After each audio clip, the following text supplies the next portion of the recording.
자, 이제 세법에 관한 주제 보겠습니다. 최근에 이제 한참 나오고 있는 것 중에 하나가 지금 경매, 공매 등이 이루어졌을 때 배당받는 순서라고 하는 거. 그래서 이게 제일 이제 쉬운 형태 문제가 되게 될 텐데요. 전세권이라든가 저당권이라고 하는 거. 자, 이것이 선순위 권리자라고 할지라도 그 부동산에 대해서 부과된 세금에 대해서를 먼저 어떻다 징수를 하게 된다라고 하는 거. 그래서 자, 그 부동산에 대해서 부과되는 세금이 뭐가 있냐? 기본이 종부세하고 재산세라고 할 거. 그다음에 이제 재산세랑 똑같은 게 지역자원시설세라고 하는 것이 있게 될 테고요. 재산세 부과되는 지방교육세, 이것도 그 재산 자체에 대해서 부과되는 세금이 되게 된다. 그래서 답은 1번 이렇게 구성하는 거. 제일 간단한 유형의 문제에서 최근 문제에서는 취득세를 갖고 자꾸 이 예시를 했던 바가 있었고요. 그래서 제가 양도소득세를 가지고 한번 지문을 만들어 봤습니다. 그래서 간단하니까 체크 한번 해볼까요? 해서 조세 총론 파트에서 논의했던 주제이고요. 여러분 자료 기준으로는 바로 262페이지라고 하는 거. 자, 과세처분 관련해서 주요한 이슈들, 가산세라고 하는, 요거 이제 전체를 묶어서 봐야 되는데, 가산세는 신고 납부와 관련해서만 가산세가 쟁점이 되게 됩니다. 그래서 취득세, 등록 면허세, 그리고 종부세도 신고 납부를 하는 경우도 있었고, 그 다음에 양도소득세라고 하는 것도 신고 납부가 문제가 되게 된다. 그래서 무신고 가산세라고 해서요, 100분의 20 숫자 기억해 달라고 그랬었고요. 100분의 20은 딱 하나 무신고 가산세만 문제가 되게 된다. 그 다음에 가산세는 감면 대상에 포함시키지 아니한다라고 하는 거 해서 요런 게 하나가 이슈가 될 테고, 취득세는 큰 쟁점이 안 되고 등록 면허세에서 납부를 하게 되면 신고하고 납부한 것으로 보기 때문에 이 부분에 대해서는 가산세 부과하지 않는다. 자, 종부세에서 한번 나왔었죠. 12월 15일까지 보통 징수의 방법으로 세금을 뜯어내는 게 일반적인데 신고 납부를 채택할 수 있다. 자신이 그때 너무 적게 신고하면 과소 신고 가산세라는 게 부과가 되게 된다. 그 다음에 이제 양도소득세에서 예정신고, 확정신고라는 것이 있게 되는데, 예정신고 하지 않게 되면 가산세 부과 대상이 되게 된다. 이렇게 뼈대를 잡게 됩니다. 그래서 이런 식으로 봤었고요. 그리고 과세처분에 대한 불복 등 관련해서 자, 이의신청도 있고 심사청구, 심판청구 등이 있는데 이건 반드시 해야 되는 게 아니라 할 수도 있고 안 할 수도 있다. 자, 심사청구, 심판청구를 하기에 앞서서 반드시 이의신청을 거쳐야 되는 것도 아니었었고, 작년 문제였나요? 행정소송 바로 가면 되는 거지 이의신청, 심사청구, 심판청구 등은 문제가 되지 않는다. 하든 안 하든 자기 선택에 문제가 되게 된다라고 할 것. 그리고 나서 집행 부정지라고 해서 30일까지 공매 처분을 보류할 수 있다. 그리고 지금 이제 보게 되는 것이 체납 처분이라고 해서 세금 뜯어내는 과정 살펴봅니다. 조세채권이라고 해서 자, 선순위 저당권, 전세권보다 우선 변제를 받는 거, 그 재산 자체에 대해서 부과되는 세금이라고 하는 거, 이게 재산세와 종부세, 재산세 부과세로서 지방교육세, 종부세 부과세로서 농어촌 특별세, 그리고 지역자원시설세 등은 그 재산 자체에 대해서 부과되는 세금이니까 설령 납세의무의 성립 시기가 더 후반이라 할지라도 선순위 저당권보다 전세권보다 우선 변제, 우선 배당을 받게 된다. 그리고 이제 그 다음에 나왔던 것이 조세채권 간의 배당 순서. 자, 우리가 이제 저당권을 가지고 있다. 조세채권 때문에 저당권을 가지고 있는 것을 담보가 있는 조세채권이라고 부르게 되죠. 그 다음에 이번에 경매 붙인 사람, 공매 붙인 사람이 압류한 조세채권, 그 다음에 이제 교부 청구한 조세채권 순서, 담보가 있는 조세채권이 가장 선순위로 배당을 받고, 그 다음 두 번째가 바로 압류한 조세채권, 세 번째 교부 청구한 조세채권, 이런 식의 순서가 되게 된다. 그 다음에 이제 실제로 이제 매각대금을 이제 배당을 받음에 있어서 강제집행 비용, 이게 가장 먼저 어떻다 배당이 이루어지게 된다. 이런 식의 내용들이 있었고요. 그래서 이 문제 답은 지금 1번 이렇게 뽑아냈었고요. 쉽게 뽑았고요. 그 다음 주제 가서 살펴보겠습니다. 거주자 갑은 A주택을 3년간 소유해서 직접 거주하고 있다. A주택에 대해서 납부하게 되는 2020년 귀속, 재산세, 종부세에 관한 설명, 틀린 것은 해서 일단 1번 지문은 간단한 거죠. 이미 나왔던 문제 약간 변형을 한 건데요.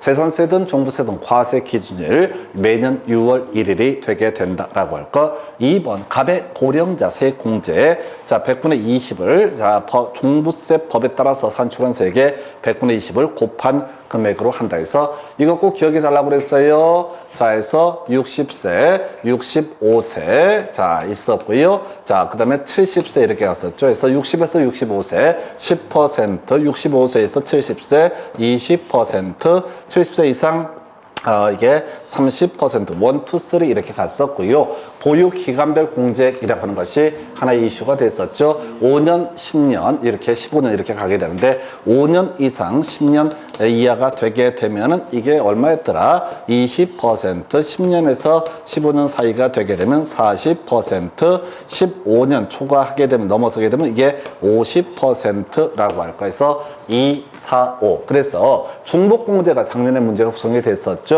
했을 때 80이 아니라 70까지만 중복공제가 가능하다. 그래서 종부세 파트에서는 거의 부가징수에서 이슈가 되는 것은 기본공제, 부과된 재산세액이 한번 출제가 됐었고요. 그 다음에 지금 보유기간별 공제하고 고령자 공제 이 두 가지가 공제가 이슈가 되게 된다라고 할까. 그래서 자, 이 문제에서 일단 답은요 2번을 틀리게 뽑았고요. 자, 재산세 납부세액 1200일 때 600만 원 2개월에 분납할 수 있다 해서 자, 우리가 이제 250초 가게 되면 종부세, 재산세 둘 다 어떻다 분납할 수 있다. 근데 250초가 500이 하면 250을 초과하는 금액만 분납할 수 있고, 자, 500을 초과하게 되면 납부세액의 2분의 1까지 분납할 수 있다. 그리고 재산세 부분은 물납도 가능하다라고 했었죠. 물납이 유일하게 가능했던 게 재산세. 대신 그 지자체 관할구역 안에 있는 부동산에 한정되게 될 것이고, 재산세 물납할 때 그 재산의 평가 방법, 시가, 과세 기준을 현재 시가를 기준으로 평가한다. 1월 1일 아닙니다. 6월 1일 기준 시가 표준액 해서 보통 토지 같으면 개별 공시지가가 시가가 되게 된다. 그 다음에 보유기간별 공제액이라고 하는 거, 종부세법에 따라 산출된 세액의 100분의 50을 곱한 금액 16년이면은 이때는 15년 초과니까 가장 큰 게 100분의 50이라고 하는 거에서 이렇게 해서 지금 이 문제에서 쟁점 삼고 싶은 건 2번하고 5번 얘기. 자, 공제액 계산한 거. 종부세에서는 뒤에서 문제 보시겠지만은 그런 거 있었잖아요. 자, 이게 종부세 과세 대상이냐 아니냐. 요거 첫 번째 이슈. 두 번째, 주택분 종부세 관련해서는 공제 얘기 나온 것 같은 공제를 가지고 쟁점을 삼고 있고, 세 번째가 신고 납부 등 보통징수 이런 얘기를 갖고 쟁점을 삼게 된다 해서 이렇게 살펴드렸고요. 종부세 간단하게 한번 체크를 하고 다음 주제 확인을 해드리겠습니다. 270, 자, 270몇 페이지인 거 아니? 바로 277페이지 가서 한번 간단하게 스크린해 볼게요. 종부세 과세 대상 토지 중에서 별도 합산, 종합 합산이라고 하는 거, 별도 합산은 별차 운원이라고 하는 것이 있었고요. 종합 합산은 부속 토지. 자, 주택자 1세대 1주택이 됐을 때는 얼마? 바로 9억 초과입니다. 그렇게 됐었고, 1세대 1주택이 넘어섰을 때는 6억 초과 이렇게 가게 된다라고 할 것.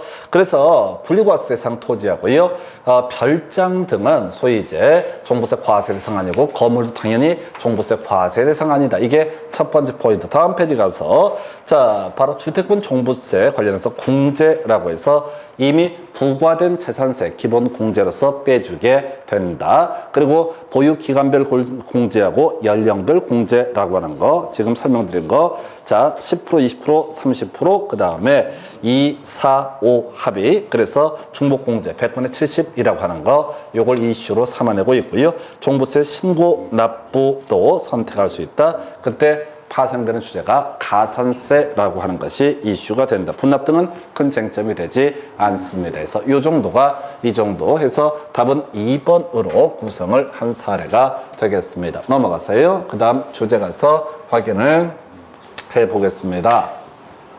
자, 종부세 과세 기준을 현재 과세 대상 자산이 아닌 것을 모두 고르시오. 그래서 자, 과세 대상 자산 뭐라고요? 별도 합산 과세 대상 하고요. 그 다음에 또 하나가 뭐가 있었지? 종합 합산 과세 대상이라고 하는 거. 자, 요런 것도 그래. 뒤만 봐야 돼. 농지 나와 있죠? 노공제는 뭐가 된다? 분리과세 0.07% 적용을 하게 되는 거죠. 그 다음에 이제 건축물은 어차피 종부세랑 관련이 없다라고 할 것. 그 다음에 골프 장용 토지 이것도 뭐가 된다? 분리 과세 대상이 되게 된다라고 할 거예요. 그래서 자 간단한 것들이 세 가지. 그 다음에 좀 니은번을 어렵게 구성을 해봤어요. 그래서 1세대 1주택, 그 다음에 부부가 공동명의, 그러면 3억 5천밖에 안 갖고 있는 거죠. 그래서 종부세 과세 대상이 아니다. 그래서 답은 몇 번? 5번 이렇게 구성을 하게 됩니다. 그래서 종부세 관련해서 요 문제 절대 실수해서는 안 되겠고요. 그 다음 주제 가서 보겠습니다.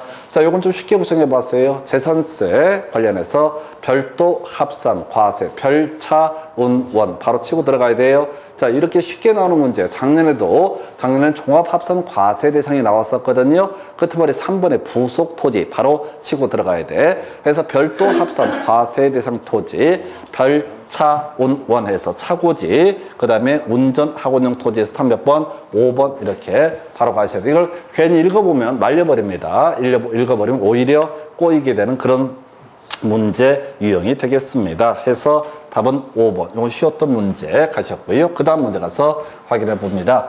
자, 재산세, 부과 징수 등에 관한 설명 틀린 것을 고르시오라고 해서 재산세 징수하려면 납기 개시 5일 전까지 납세 고지서 발부. 이게 5일 이런 게 중요한 게 아니라 재산세는 기본적으로 보통 징수다라는 의미가 이런 의미. 종부세도 5일 전까지 이렇게 되어 있습니다. 납기 개시 5일 전까지 납세 고지서 발부.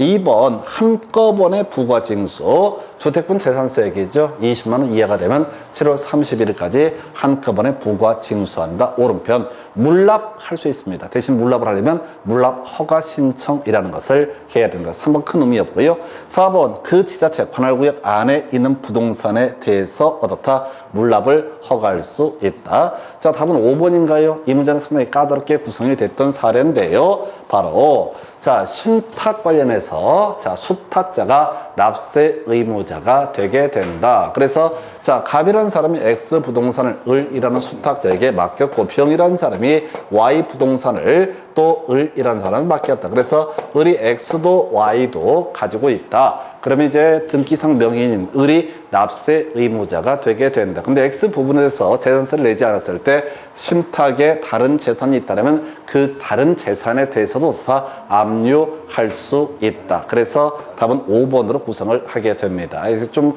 7년 동안 한 번, 7년 전에 나왔던 그런 주제를 끌고 들어봤고요. 그래서 답은 5번. 그 다음 주제 가서 확인을 해봅니다.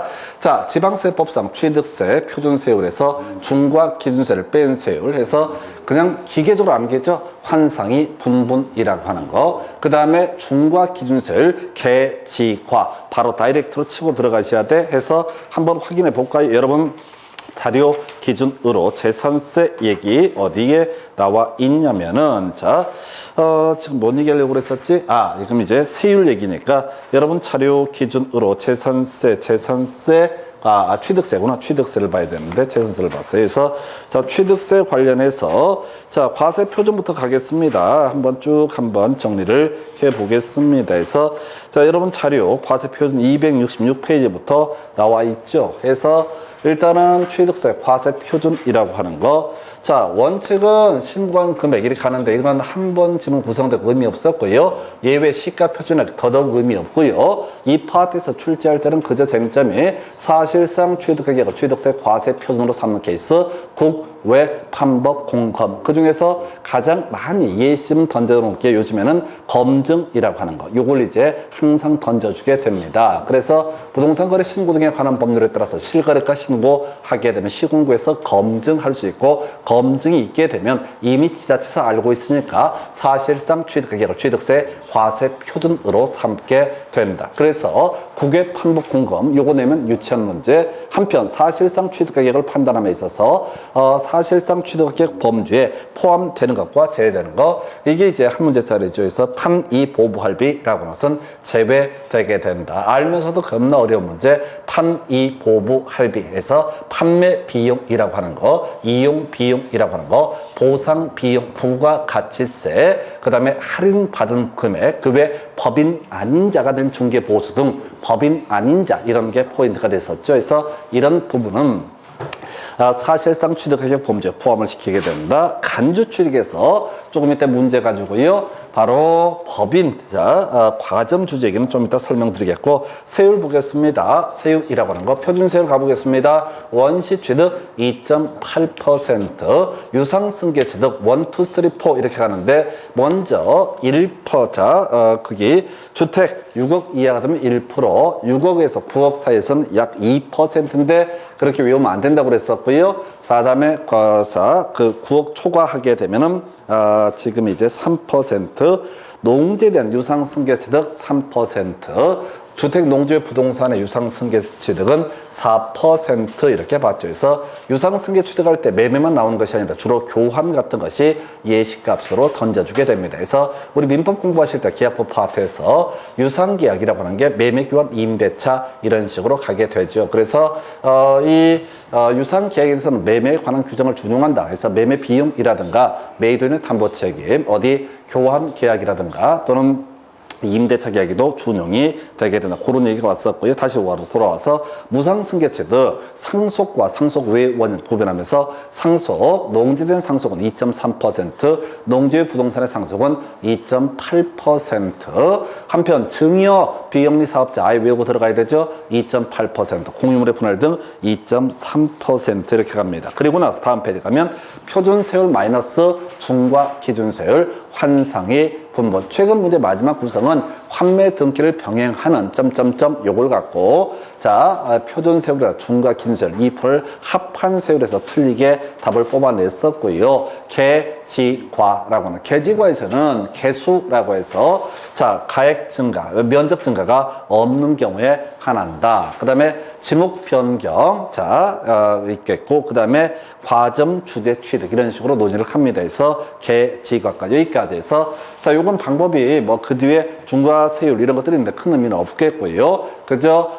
표준세율 물어보거나 표준세율 마이너스 2% 물어보거나 또는 개지과라고 하는 거 2% 이걸 물어보거나 요 정도 셋 중에 하나가 나오면 이거 무조건 맞춰야 되는 문제. 중과세율 7년 전에 한번 구성됐는데 큰 의미 없어요. 그래서 결과적으로 이 문제를 풀어갈 때는 그냥 기본만 계속 다지시는 게 좋겠다. 그래서 환상이 분분해서 상속 나와 있고요. 분할 나와 있고요. 이 나와 있고요. 그 다음에 바로 분할 나와 있대서 답은 4번 개수로 인한 취득 이런 것들은 이제 거저주는 문제가 되겠습니다. 그래서 하여튼 모르겠어요. 시험 문제가 어떻게 나올지는 그건 모르겠는데 하여튼 준비할 수 있는 것들은 기초적인 부분들에 충실해 주실까. 답은 4번 이렇게 보셨고요. 그 다음 주제 가서 보겠습니다. 징수금 납부 의무가 소멸하지 않는 것은 해서 취납 시제라고 하는 거, 부과처분 취소가 되거나 납부 충당이 있거나 시효 완성이 되거나 또는 이제 제척기간 도과하게 되면 어떻다? 바로 납세 의무가 소멸하게 된다. 28회인가 한번 나왔었죠. 그때 상속과 법인 합병에 있어서는 납세 의무가 소멸하지 아니한다. 이런 게 출제 쟁점이 된 바가 있습니다. 그래서 이 문제 답은 일단 4번인가요? 우리가 제척기간이라고 하는 게 기본 5년 되겠고요. 두 번째 이슈, 과세 표준신고서 제출하지 않았을 때 7년 경과가 되면 납세 의무가 소멸하게 된다. 그 다음에 허위로 신고서를 제출했을 때 다운계약서 사건이죠. 10년이라는 제척기간에서 이 문제 답은 몇 번? 4번 이렇게 구성을 하게 됩니다. 그 다음 문제요.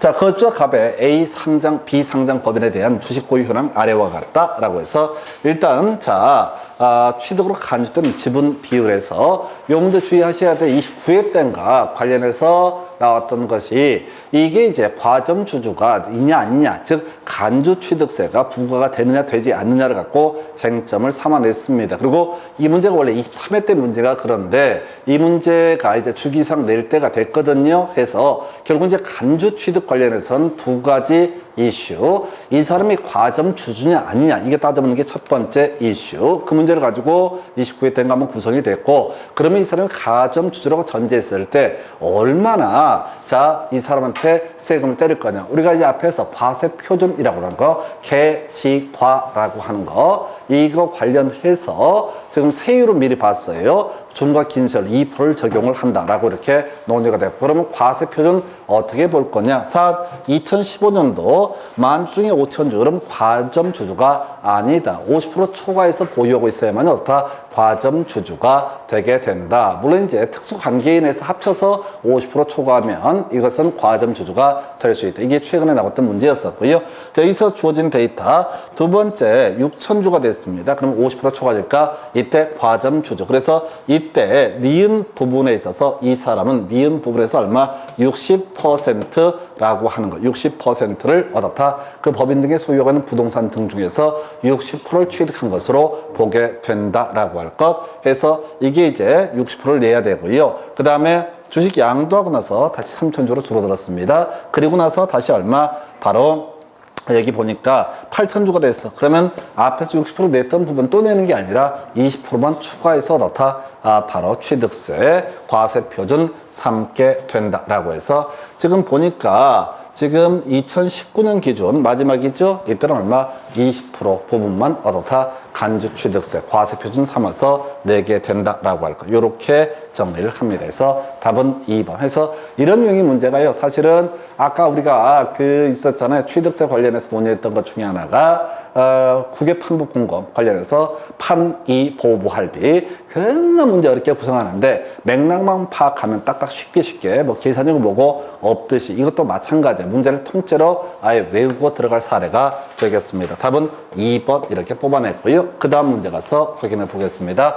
취득세에 관한 설명 틀린 것은 해서 자 뒤에 가십시다. 부과한다, 부과하지 아니한다, 취득한 것으로 보질 아니한다. 앞을 보면 안 돼. 뒤만 딱딱딱 끊어서 보셔야지 이게 실제 문제를 풀어가는 거지. 일 없이 읽다 보면 죽습니다. 해서 우리가 공부했던 거 취득세 과세 대상이라고 해서 무사대주 또는 무대주 이런 식으로 이제 외웠던 바가 있습니다. 그래서 무상 이용권을 가지고 있다라고 하는 거. 그 다음에 대수선이라고 하는 거. 그 다음에 뭐가 있었죠? 주택조합이라고 하는 거. 이것은 어떻다? 취득세 과세 대상이 되게 된다. 그러면서 살 붙여서 우리가 공부했던 거 취득세 비과세 대상. 여러분 자료로는 몇 페이지에 나와 있냐면 265페이지 가서 보게 되면은 2반 제2호 이렇게 살을 붙여서 외워달라고 그랬어요. 그래서 기존의 기출문제하고 좀 달라질 수가 있는데 265페이지 2반 제2호라고 하는 거. 이게 이제 법령 개정된 상을 좀 반영을 해봤는데요.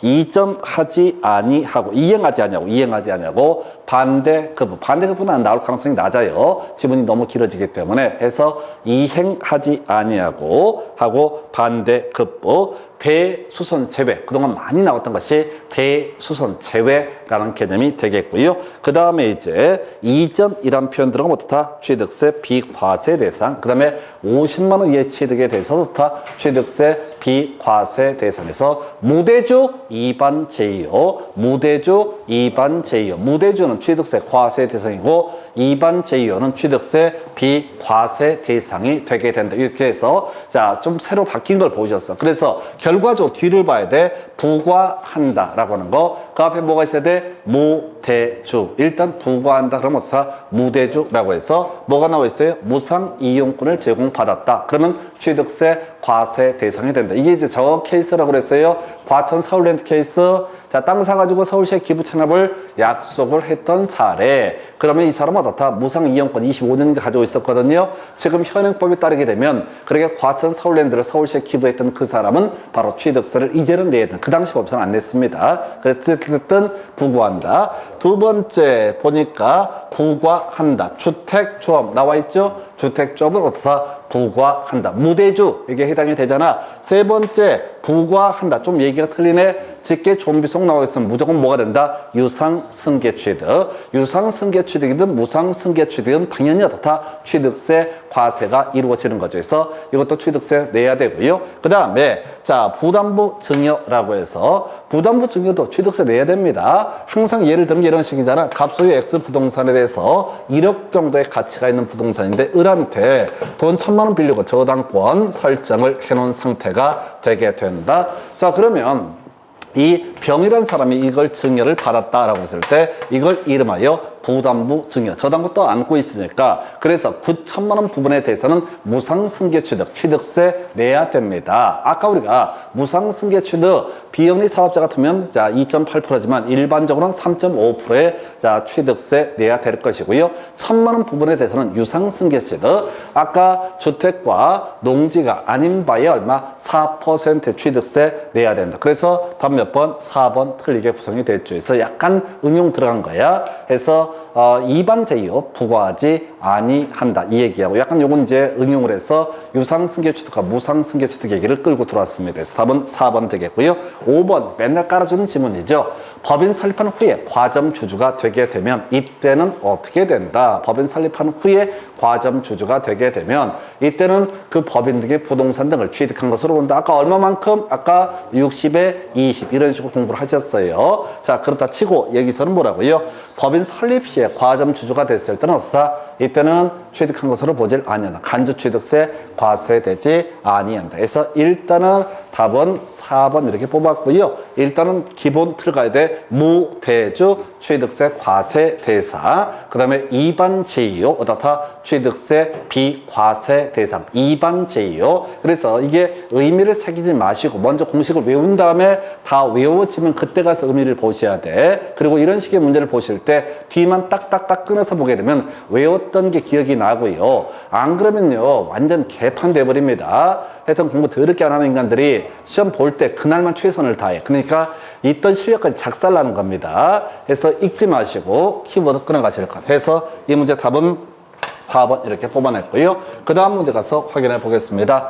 소득세법상 거주자의 양도소득 과세표준 계산 등에 관한 설명 틀린 것을 고르시오라고 해서 자 다시 기본 틀 가셔야 되죠. 차금과라고 해서 제일 먼저 구할 게 뭐가 있어서 양도 차익이라고 하는 것을 구해야 된다. 머릿속으로 그려봐야 돼. 양도 차익 실거래가에 따라서 양도 차익을 구함에 있어서 또 추계 결정이라고 하는 경우의 수가 있었다. 실거래가 얘기에서는 외울 게 뭐였어? 지산증이라고 하는 것은 어떻다? 양도 가액에서 공제하지 아니한다. 지가 뭐였어? 지연이라고 하는 거. 두 번째 산입됐던 거. 세 번째 증명서류가 없는 거. 요 세 개는 어떻다? 공제할 항목이 아니다. 그럼 나머지 모르면 다 어떻다? 공제를 하게 된다. 이렇게 가시는 거야. 그래서 지산증이라는 공식 갖고 시험을 봐야 되고 추계 결정은 100% 단 한 번도 없이 매감규와 매감 환기의 문제로 귀결이 됐었죠. 문제가 나머지 지문이 개쓰레기처럼 어렵게 나왔지만 항상 답은 매감규와 매감 환기. 이게 양도 차익의 계산 방법. 양도 차익 계산이 되게 되면 그 다음에 구할 게 뭐가 된다? 양도소득 금액이라고 하는 것을 구해야 된다. 해서 양도소득 금액은요 양도차익에서 뭘 빼야 된다? 자 장기보유 특별공제액을 빼야 된다. 출제 포인트 지금 와서 기억하실 게 뭐라고요? 조정 대상 지역하고 미등기 양도자산 등에 대해서는 어떻다? 바로 장기보유 특별공제 적용하지 아니한다. 3년 이상 보유하면 원래 장기보유 특별공제 적용을 하는 건데 원칙은 이제 다 사이드야. 왜 예외 조정 대상 지역에서 2주택 이상 소유자 하고요. 그 다음에 미등기 양도자산에서는 소위 이름하여 장기보유 특별공제 적용하지 않는다. 그러고 보니까 양도차익 계산할 때 2월 과세라고 하는 거 깊이 가지마. 찾아봐봤자 몰라. 자 시험장 가서는 찾을 수가 없어. 자 증여받고 나서 5년 내 양도가 이루어지게 되면 애초에 증여했던 사람이 취득했던 가액과 시기를 기준으로 해서 양도소득세 계산을 하게 된다. 이런 게 이제 2월 과세 문제가 있었고요. 자 차금 그 다음에 양도소득 과세 표준이라고 하는 거 가야 되죠. 해서 양도소득 과세 표준이라고 하는 거 자 지금 양도소득 금액에서 기본 공제액을 빼게 된다. 그래서 기본 공제액 관련해서는 바로 미등기 양도자산에 있어서는 기본 공제액을 제하지 않는다. 그래서 여기서 나오는 이슈가 그거잖아요. 소득세가 세 가지가 있다. 종합소득세, 퇴직소득세, 양도소득세. 그래서 과세표준 따로 각각 계산을 하게 된다. 갑이라는 사람이 그의 퇴직을 하고 갑이라는 사람이 양도소득도 그에 있고 그러면 갑이라고 하는 사람이 바로 또 뭐가 있지? 자 사업소득이나 기타 소득이 있다라고 했을 때 그 사람 따로따로 종합소득세,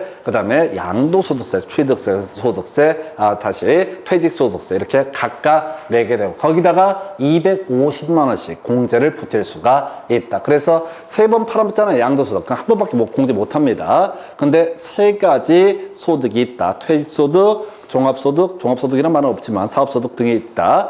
양도소득이 있으면 각각 최대 얼마 250씩에서 750까지 공제를 받을 수 있다. 대신 각각 따로 계산을 하게 된다. 그래서 종합소득세 과세표준, 양도소득세 과세표준, 퇴직소득세 과세표준 분리해서 계산합니다. 이게 이제 최근 문제 한번 답이 됐던 바가 있습니다. 그래서 과세표준 얘기. 자, 그래서 이제 내용 가볼까요? 1번 질문, 양도소득 금액 계산할 때 토지에서 발생한 양도 차손, 토지 팔았는데 손해봤네. 근데 건물에서 양도 차익이 있으면 어떻다? 이거 통칠 수가 있다. 대신 부동산 등하고 주식 등은 어떻다? 통칠 수가 없다. 이걸 구분 계산한다고 얘기했습니다. 1번 옳은 표현 중요치 않고요. 그다음에 자 봐봐봐. 자, 뒤에 잊지 마. 공제할 수 있다. 나와 있죠? 공제할 수 있다. 그럼 그 앞에 뭐만 없으면 돼? 지산증이라고 하는 거, 지연이라고 하는 거, 이미 산입했던 거, 3번째, 자, 증명 서류가 없는 거, 이렇게 가야 된다고. 그래서 보니까 증명 서류에서 확인되는 경우 당연히 어떻다? 공제할 수 있다. 이렇게 가는 거야. 앞에 내용을 보면 안 돼. 지산증이랑 공식 갖고 다 쇼부를 쳐야 된다고. 이걸 하나하나 읽는다 한들 똑같은 문제가 나와도 수험생들 무슨 말인지 알지도 못해. 그래서 공제할 수 없는 것, 지산증은 어떻다? 공제할 수 없다. 양도가에서 뺄 수 없는 게 뭐라고요? 지산증. 지산증이 뭐라고 써? 지연이라고 하는 거, 산입됐던 거, 그 다음에 증명서류 없는 거, 이렇게 가십니다. 그래서 2번 맞는 거야. 양도소득에 대한 과세표준은 퇴직소득, 종합소득과 구분하여 계산한다. 이게 이제 28회 된가 답이 됐던 주제고요. 옳은 표현. 그 틈을 봐야 돼. 공제할 수 없다라고 돼 있죠. 공제할 수 없다. 공제할 수 없다. 그럼 공제할 수 없는 게 뭐가 있었어? 지산증 있었죠? 그럼 4번 틀린 거죠. 그죠? 지금 답이 2개가 돼버렸네. 편집을 잘못한 것 같은데 이거 틀린 거죠? 뭘 골라라? 틀린 걸 고르시오. 지금 제가 답이 2개가 돼버렸어요. 나중에 올릴 때는 수정할 텐데 이 공제할 수 있습니다. 지산증이 아니면 다 어떻다? 공제할 수 있다. 이렇게 가야 된다고. 제가 문제 수정하다가 지금 요것도 틀린 게 되는 거예요. 지산증이 아니면 무조건 어떻다? 공제할 수 있다가 돼야 돼. 제가 문제 편집하는 과정에서 이거 틀렸고요. 5번 끄트머리 이미 산입한 금액이라고 하는 거 어떻다? 공제할 수 없다. 요거 맞는 거죠? 이미 산입을 해버렸으면 어떻다? 공제할 수 없다. 답 4번 되네요. 4번이 중요한 게 아니에요. 이 문제의 취지는 뭐냐면 지산증이란 틀 아래서 움직이는 거라고.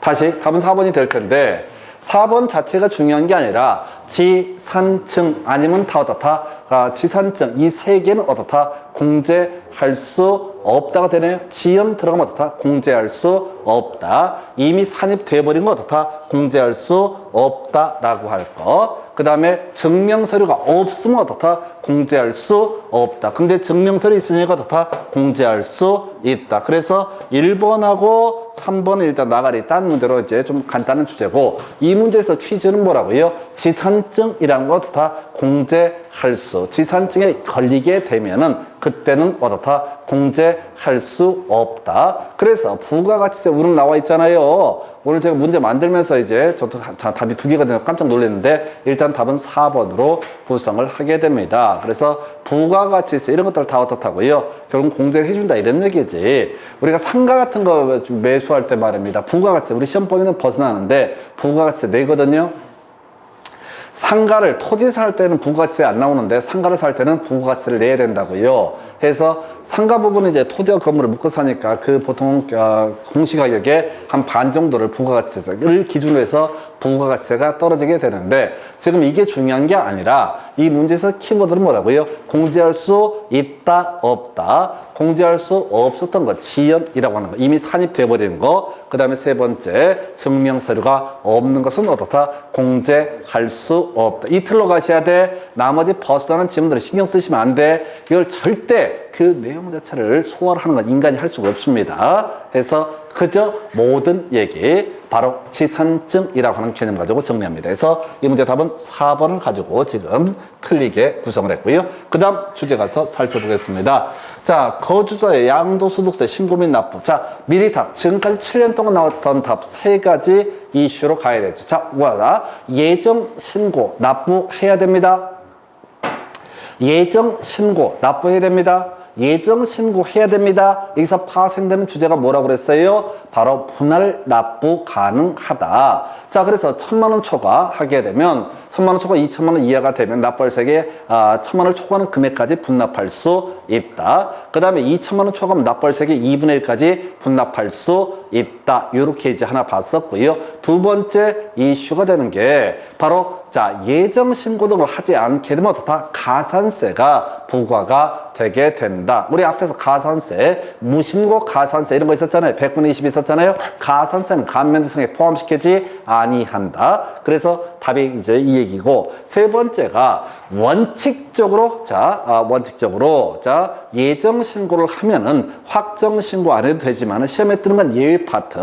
2번, 3번 거래가 이루어져서 합산할 필요가 있으면 어떻다? 확정 신고 해야 된다. 그래서 외울 게 3가지. 첫 번째, 4가지가 되겠구나. 예정 신고해야 된다. 확정 신고해야 된다. 안 하면 가산세. 그리고 통째로 묶어서 분납이라고 하는 거. 요렇게 분납이냐 신고냐. 신고에서 파생되는 문제가 가산세 문제가 된다. 그래서 1번 양도에 속하는 말일부터 2개월 내에 예정 신고를 해야 된다. 포인트는 2개월 이런 게 중요한 게 아니야. 자, 그냥 예정 신고 해야 된다. 2번 예정 신고 해야 된다. 없는데 닥치고 하려니까 비과세 대상도 일단 신고하려니까 외울 항목이 뭐라고요? 예정 신고 해야 된다. 3번 지문요. 2,000만 원 초과하는 경우 100분의 50까지 분납할 수 있다. 예정 신고가 됐든 확정 신고가 됐든 모두 분납할 수 있었고요. 그 다음에 이거 예외된 케이스죠. 예정 신고를 했고 다른 소득이 없으면 일단은 확정 신고를 하지 아니할 수 있다. 답은 5번 되나요? 해서 예정 신고를 하지 않았다고 할지라도 확정 신고를 하면 가산세 부과되지 아니한다. 틀렸다고요?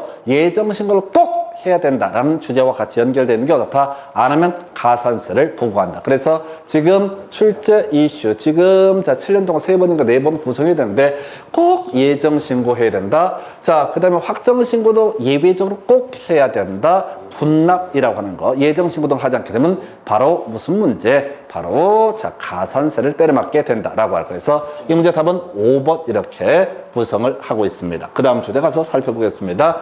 자, 미등기 양도자산에 해당하지 않는 것끼리 모두 연결한 것은 답 몇 번? 5번 이렇게 가자고 그랬어요. 자, 지금 이제 최근에 2번 나왔잖아요. 그래서 미등기 양도자산 관련해서는 주요 이슈가 장기부의 특별공제 적용하지 않고 비과세에 관한 조항도 적용을 하지 않고 기본공제 적용하지 않고 세율은 70% 엄청 실이 때리게 될 것인데 문제의 쟁점 이 파트에서는 지금 30회 때 나왔던 게 비사업용 토지, 29회 때 나왔던 것이 바로 미등기 양도자산. 그래서 키워드 점점점은 비사업용 토지에 해당하지 아니한다. 요거 하나 외우시고 점점점은 뭐라고요? 미등기 양도자산에 해당하지 아니한다. 이걸 읽으시면 안 돼! 절대로 외울 수가 없어요. 이게 원래 7개인가 6개가 있다고. 근데 시험에 낼 만한 한 4개 정도가 무난하게 지문, 깔끔한 지문이 되게 됩니다. 그래서 전부 다 미등기 양도자산에 해당하지 않는. 이런 여기에 걸리는 애들은 원래 지금 이제 세금만 띄어먹으려고 미등기를 한 게 아니라 미등기하고 양도한 게 아니라 하다 보니까 어쩔 수 없이 미등기 양도를 한 사안이니까 이거에 대해서는 자 어떤 체벌을 한다거나 규제를 할 이유가 없다. 그래서 외우셔야 돼. 미등기 양도자산에 해당하지 않는 것 전부. 그 다음에 또 하나가 비사업용 토지에 해당하지 않는 것 전부 바로 비사업용 토지에 해당하지 아니한다. 이렇게 답을 외우셔야 됩니다. 이걸 하나하나 외워서는 절대 외워가실 수가 없습니다. 해서 이런 문제가 어려워. 이런 문제가 루틴을 발견하면 아주 깔끔하게 가는 거죠. 그래서 우리 공법할 때 그런 거 있었잖아. 점점점 해당한다, 포함한다, 100% 오름표 이렇게 무식하게 외우듯이 여기도 이렇게 접근을 해 주실 것. 해서 이 문제 답은 5번. 그 다음 주제 가서 확인합니다. 자, 소득세법상 양도 또는 취득 시기에 관한 설명 틀린 것. 자, 일단은 외울 거 세 가지. 자, 할바라고 하는 거. 할부 나오게 되면 어떻다? 빠른 날이라고 하는 거. 할바. 그 다음에 또 뭐가 있었지? 수용. 수용은 뭐가 더 있었죠? 확정 판결이라서 수확 이렇게 외웠었고요. 건사라고 하는 거. 자, 무허가 자가 건축에 있어서는 어떻다? 자, 무허가 자가 건축은 사용일. 이렇게 세 가지 틀로 수학, 할바, 건사 이것만 가자고 그랬어. 그럼 나머지는 대충 때려 맞출 수가 있단 말이야. 다른 법이랑 짬뽕이 되면서 맞출 수가 있어. 해서 수학, 할바, 건사 개쓰리 같은 지문들 수학, 할바, 건사 수용에 있어서는 언제? 판결 확정일. 항상 예만 시험에 나온다고 그래서 보통 수험생들이 원칙 쳐 외우고 예외 또 쳐 외우고 진머리에 그게 들어갈 거라고 생각을 해요. 가소롭게 이루 말할 수 없습니다. 내가 선생님 때 얘기했잖아요. 장난 아니라고 이게 시험이. 사람들이 복덕방 시험이라고 띄엄띄엄 보는데 여러분들이 정을 딴다 할 때 실력은 거의 없을 거예요. 테크닉 갖고 가는 거지. 그래서 지금 시간도 없으니까 그냥 무식하게 수학, 할바, 건사 구조를 보셔야 돼. 해서 이제 문제 가지고 한번 분석을 해보도록 하겠습니다. 자, 해서 먼저 허가를 받지 않고 건축하는 건축물 사실상의 사용률은 어떻다? 취득식으로 해석을 한다. 이걸 나중에 팔아쳐먹었다고 했을 때 장기보유특별 공제라든가 또는 세율 얼마를 적용하느냐 이런 것들을 보려면 보유기간을 계산해 봐야 되는데 무허가 자가 건축에서는 사실상의 사용일에서 건사, 사용일 할 때 사라고 할 거. 그 다음에 두 번째 할부. 요거 알아고 했다. 아는 거 하나 나와 있다. 할부 뭐라고요? 빠른 날이라고 해야 되죠? 할부가 뭐라고요? 빠른 날, 할바 이렇게 외우자고 그랬어요. 할바, 수학, 건사. 세 번째, 증여는 너무 간단하잖아. 증여를 받은 날.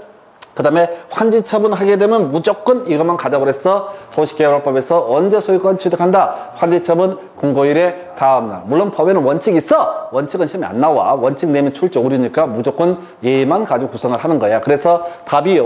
5번 이게 좀 내면서 욕 먹을 것 같았는데 민법 245조 제1항 규정에 따라서 그 소유권을 취득하는 경우 바로 소유권 이전 등기를 받는 요걸 틀리게 뽑아서 245조 1항이 뭔데 점유 취득시효를 얘기하게 됩니다. 해서 이게 법조문 그대로 카피를 한 거예요. 해서 가볼까요? 갑소유 X 부동산에 대해서 을이라는 사람과 매매 계약이 체결되게 된다. 매매 계약이 그 둘이 떠들지 마요. 모질이들 같아. 그래서 그러다가 둘 다 붙으면 어떻게 해야 돼? 그 모질이들 사고 친 거지. 해서 내가 처음부터 얘기했잖아요. 내 친한 사람 같으면 시험 보라는 얘기 안 한다고 힘들어서 이게 몇 달을 고생한 거야. 개고생을. 이제 동네 소문 다 나갖고 어디 갈 수도 없습니다. 무조건 증만 따야 돼.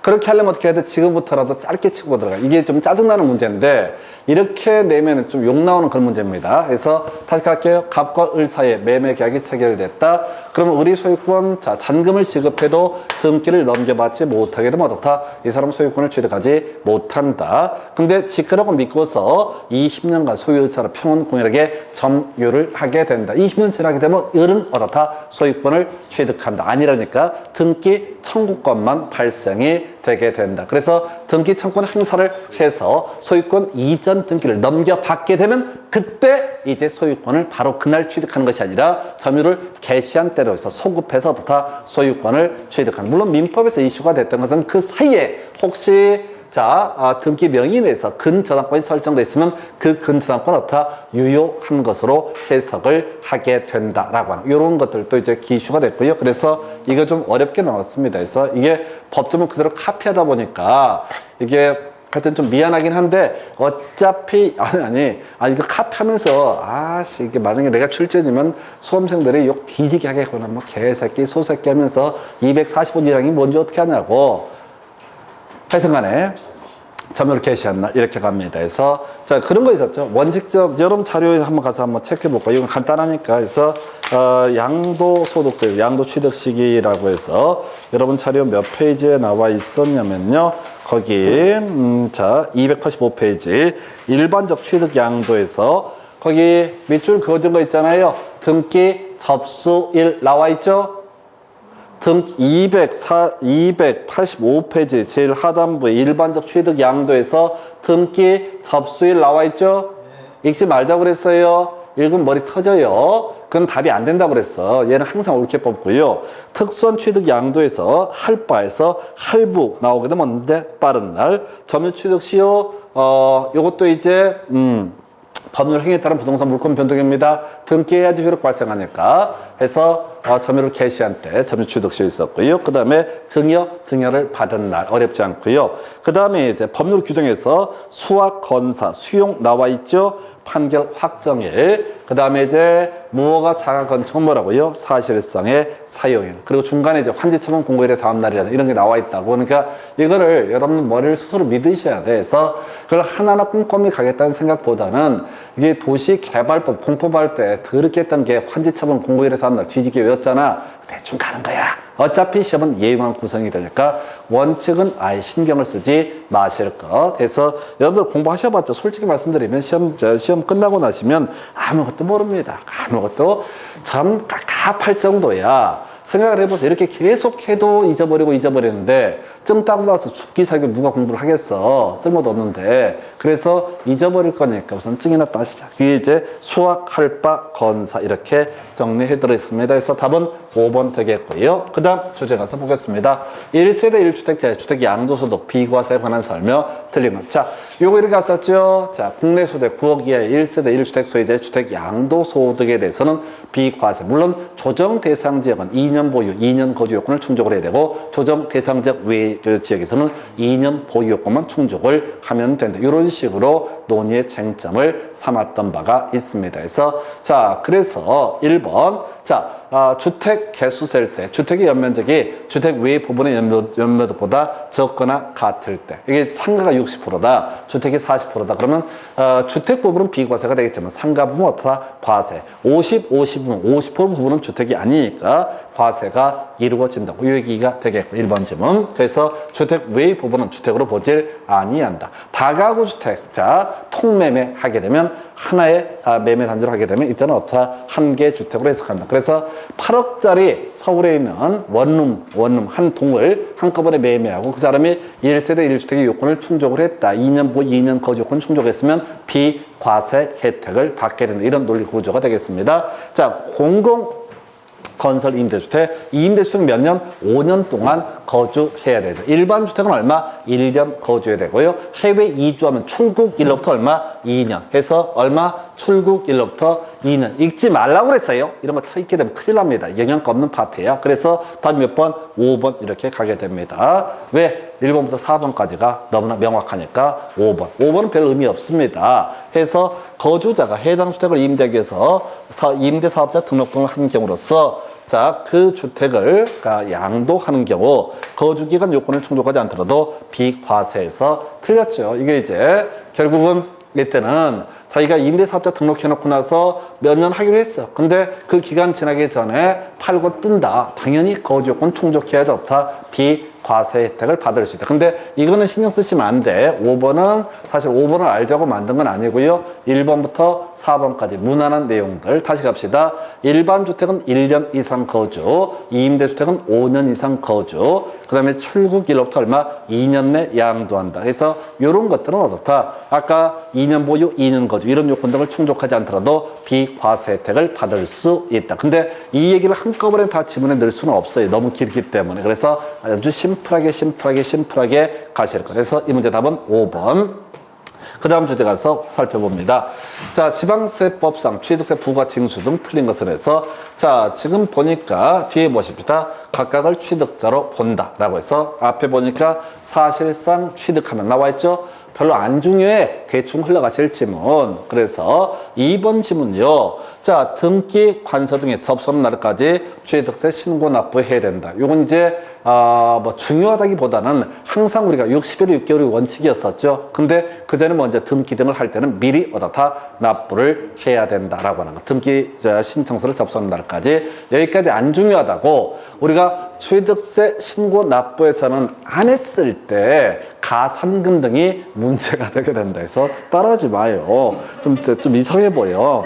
그래서 물론 미치는 것 같긴 하겠지. 그래서 전 피차 깝깝해 보기를 마찬가지예요. 뭔 이 시험을 준비한다고 시작을 해요. 그건 개고생입니까? 그래서 다시.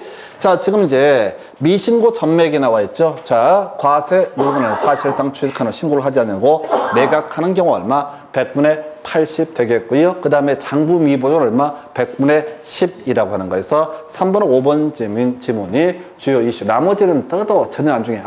우리 지목 변경 나오잖아요. 다 개무시. 지목 변경할 때 과세 표준 어떻게 합니까? 지들이 알아서 할 거야. 신경 쓰지 말라고. 단 한 번도 답이 안 된다고. 사실상 취득하기, 요거 얘기하기에도 시간들이 너무 낼 게 많아. 그러니까 지목 변경은 언제 지목 변경을 취득하는 이런 것들도 지문에 떠. 무조건 다 무시하실 거. 해서 이게 취득세 신고 납부 파트에서는 뭐 가산세 이런 얘기보다 이거 얘기 미신고 전매 얘기하고요. 장부 미보존 24회든가 마지막 구성이 되고 쭉 안 나왔는데 요렇게 가실 것. 해서 아까 우리 재산세 관련 제일 뒤에 나왔던 주제 중에 하나가 소탁자가 다른 재산, 신탁에 다른 재산이 있으면 그 다른 재산에 대해서도 압류할 수 있다. 그 얘기처럼 재산세 제일 마지막이 그 이야기고 얘가 취득세 마지막 얘기가 미신고 전매 등에 관한 주제가 됩니다. 그래서 답은 3번 뽑아냈고요. 그 다음 주제 등록면허세. 이거 간단하니까 등록면허세 또 답 한번 체크를 해보겠습니다.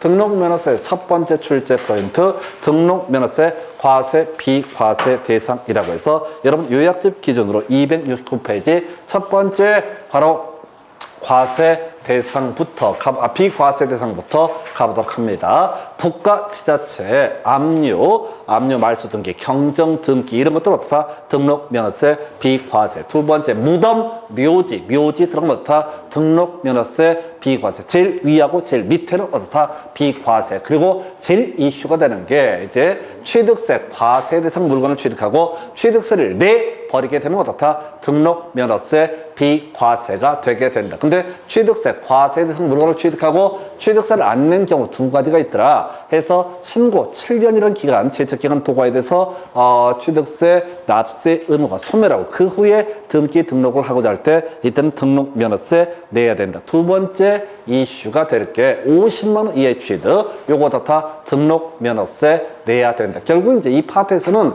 국가 지자체 얘기라든가 지목 묘지 이런 것들은 사실 사이드 쟁점이고요. 자, 취득세를 내게 되면 다 등록 면허세 비과세. 그래서 취득세를 내지 않게 되면 다 등록 면허세 과세가 되게 된다. 이게 첫 번째 이슈. 두 번째 24회 때 마지막 나왔던 주제 과세 표준이라고 하는 거. 자, 뭐가 있었어? 변경 후 가액, 변경된 가액을 등록 면허세 과세 표준으로 삼는다. 해서 아까 우리 취득세 같은 경우 사실상 취득가격 판이 보부 할비 요걸 치고 나오듯이 등록 면허세에서 사실상 취득가격을 등록 면허세 과세 표준으로 삼는 경우가 있는데 자산 재평가 감가상각 등의 사유로 인해서 그 금액이 변경되면 변경된 후의 가액을 등록 면허세 과세 표준으로 삼는다. 이게 두 번째 출제 포인트. 세 번째 세율이 있었죠. 자, 지상권 부동산 가액의 0.2%, 지역권 요역지 가액의 0.2%, 전세권 전세금의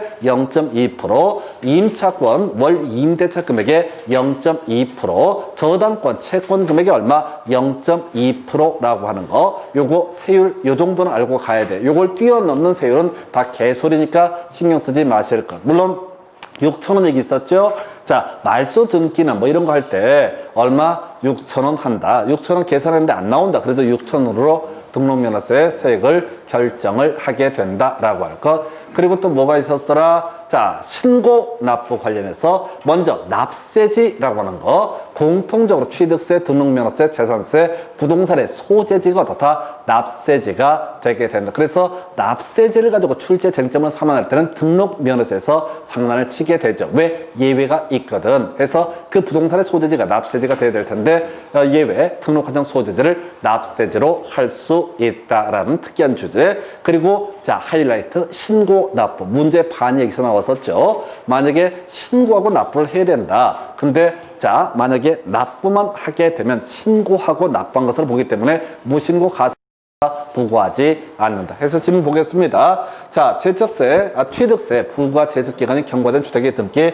등록면허세, 과세가 된다. 50만 이하의 취득도 등록면허세, 과세가 된다. 취득세 수를 안 낸 케이스야. 그래서 등록면허세, 과세가 될 테고요. 자, 지역권 설정 등기, 요거 틀렸구나. 요역지 가액의 0.2% 해서 제일 더러운 문제가 아마 될 것이다. 해서 지금 전세권 나왔고요. 임차권 나왔거든요. 남아있는 건 지역권, 요역지 가액의 0.2%에서 3번 틀렸고요. 6,000원보다 적을 때 6,000원. 그 다음에 제일 중요한 질문, 통계적으로 신고 의무를 다하지 않냐고 납부만 하게 되면 이때는 어떻다? 신고를 하고 납부한 것으로 보게 된다라고 하는 거. 그래서 소위 납부만 하게 되면 무신고 가산세 이런 것들 문제가 되지 않는다. 오늘 여기까지 가도록 하겠습니다.